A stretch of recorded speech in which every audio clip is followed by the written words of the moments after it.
ओम सर्वेभ्यो नमो नमः।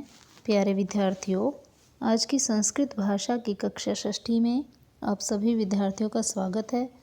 बेटा, आज हम पाठ 10 योग्य शिष्य के व्याकरण कार्य में आई उपपद विभक्तियों के बारे में पढ़ेंगे। देखिए बेटा, यहाँ पे लिखा हुआ है धातव्यम। अब यहाँ हम पढ़ेंगे पहली जो पंक्ति है उसमें कि यदि प्रति और विना शब्द हों तो उनके योग में द्वितीया विभक्ति भवति। द्वितीय विभक्ति होती है। देखिए, हिंदी में समझिए कि यदि किसी वाक्य में प्रति शब्द या फिर विना शब्द आए तो उनके योग में उस वाक्य में जो विभक्ति होगी वो द्वितीया होगी। इसी तरह बेटा, यदि सह और अलम होंगे यदि किसी वाक्य में तो उनके योग में जो विभक्ति होगी उस वाक्य में वो कौन सी होगी? तृतीय विभक्ति। नम और दा के योग में बेटा चतुर्थी विभक्ति होगी। बही के योग में पंचमी। ऊपरी और अधः शब्द के योग में षष्ठी विभक्ति होगी। स्नेही और विश्वस के योग में सप्तमी विभक्ति भवती होती है। देखिए,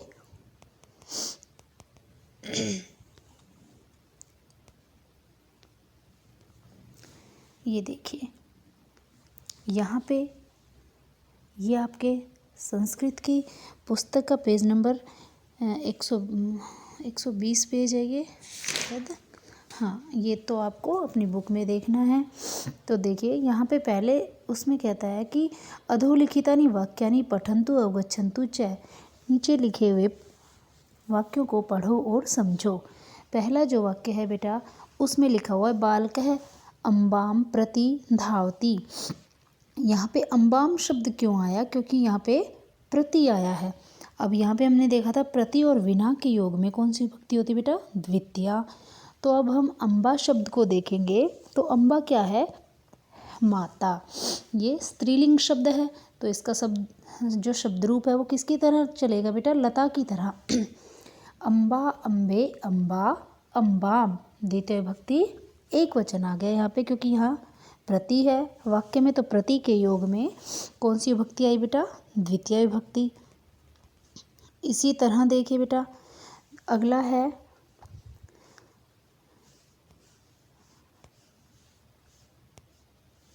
पुत्र। पुत्र है जनकेन सह भ्रमति। पुत्र पिता के साथ भ्रमति घूमता है। बेटा, यहाँ जनकेन शब्द जो है वो जनक का अर्थ होता है पिता। पिता पुल्लिंग है और इसका शब्द रूप बालक की तरह चलेगा। जनकेन इसलिए आया क्योंकि यहाँ पे विभक्ति जो शब्द है वो क्या है? सह। सह जो है, अब यहाँ देखिए सह के योग और अलम के योग में यदि वाक्य में सह आए या फिर अलम आए तो विभक्ति कौन सी लगेगी बेटा? तृतीया।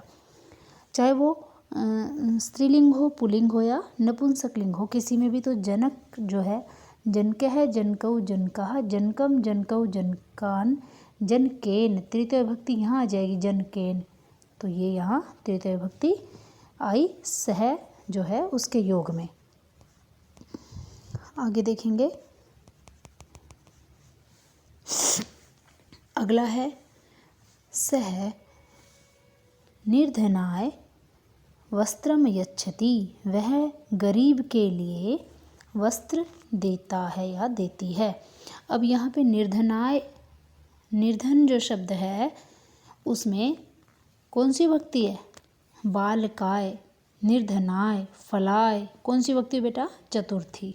चतुर्थी विभक्ति क्यों है बेटा? क्योंकि यहाँ पे शब्द है यच्छ, धातु है यच्छ। तो यच्छ के योग में कौन सी विभक्ति दिखी थी? यच्छ के योग में चतुर्थी विभक्ति भवति, इसलिए यहाँ पे निर्धनाय शब्द आया है।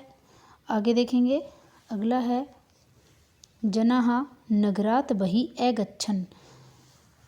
लोग नगर से बाहर जा रहे हैं। तो यहाँ पे जो शब्द है वो क्या है? बही। और बही के योग में विभक्ति कौन सी है?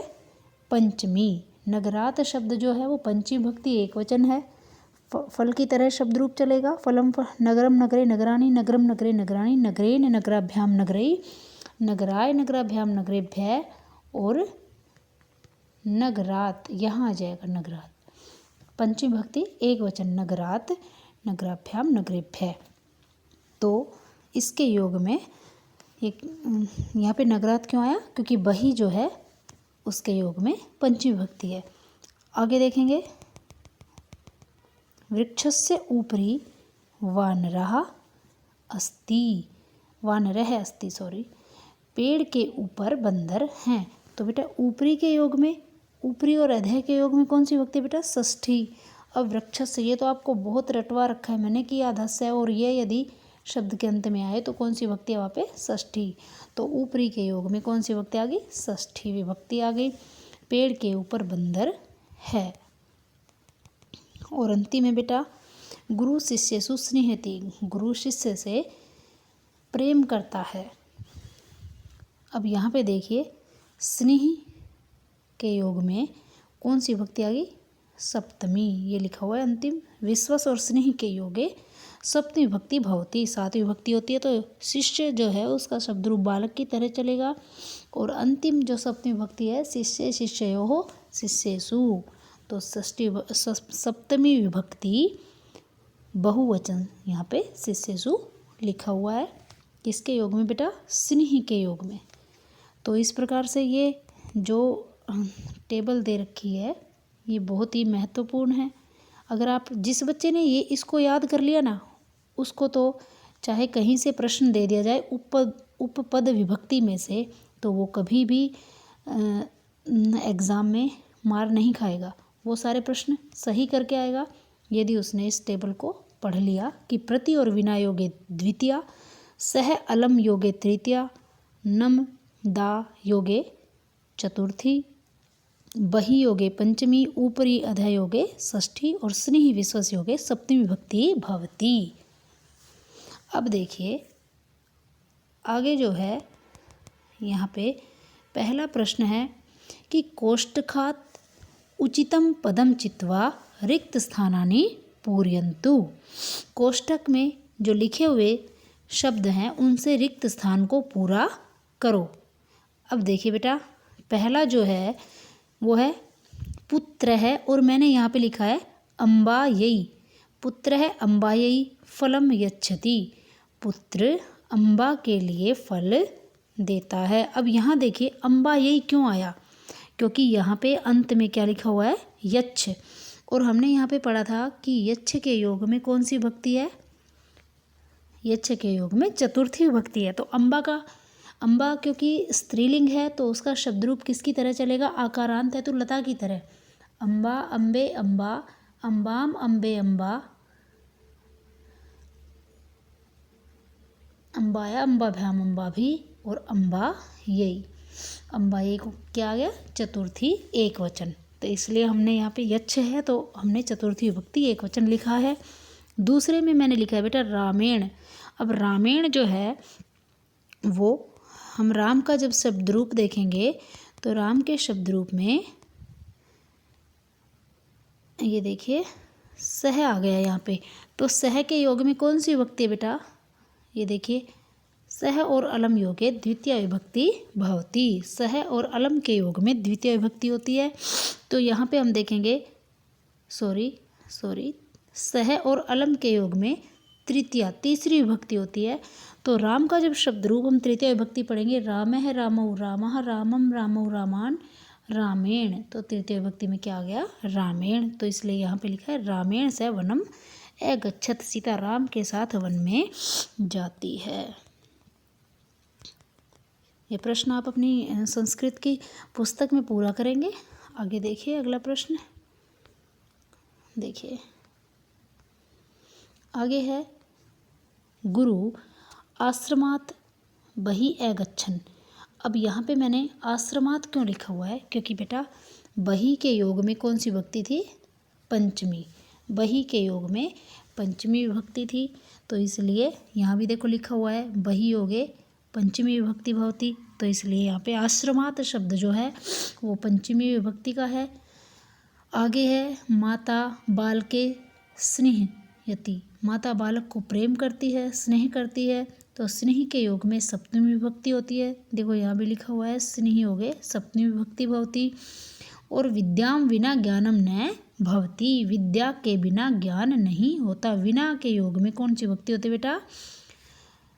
विना के योग में द्वितीय विभक्ति होती है। प्रति और विना के योग में, देखिए यहाँ लिखा हुआ है प्रति और विना योगे द्वितीय विभक्ति भवती, पहली पंक्ति में लिखा हुआ है। और तो ये प्रश्न पूरा होगा। दूसरा जो प्रश्न है वो आपको शायद समझ आ ही गया होगा। इसमें क्या है, इसमें शब्द लिखा हुआ है कि किस शब्द के योग में कौन सी भक्ति है। तो प्रति के योग में द्वितीय, बहि के योग में पंचमी, स्नेह और विश्वस्त दोनों के योग में सप्तमी, अधः ऊपरी दोनों के योग में षष्ठी होती है, सह के योग में तृतीया और नमः के योग में चतुर्थी विभक्ति भवती। तो ये दोनों प्रश्न आप अपनी संस्कृत की जो पुस्तक है उसमें पूरा करेंगे। और सबसे जो महत्वपूर्ण है वो बेटा आपको फिर बता रही हूँ मैं कि ये जो है टेबल, इसको याद करना सबसे ज़रूरी है। तो आशा करती हूँ सभी विद्यार्थी इस टेबल को याद करेंगे। इसमें सारे जो शब्द दिए हुए हैं, कौन कौन सी भक्ति में कौन से शब्दों का प्रयोग होता है, उनको आप याद करें, समझें। यदि किसी विद्यार्थी को कोई भी प्रश्न समझ में ना आए तो आप मेरे पास या तो कमेंट बॉक्स में, वीडियो के कमेंट बॉक्स में अपना कमेंट छोड़ के जाएं, या फिर मेरे पास कॉल करें। अपना कार्य जो है उसको बेटा सभी बच्चे पूरा करके रखें। और आशा करती हूँ आप सभी को व्याकरण का जो कार्य है वो अच्छे से समझ में आ रहा होगा। वीडियो के कमेंट बॉक्स में अपना कमेंट ज़रूर छोड़ के जाएं, अपना नाम ज़रूर लिखें सभी बच्चे। वीडियो पसंद आए तो लाइक करें, चैनल को शेयर करें, सब्सक्राइब करें। धन्यवाद है।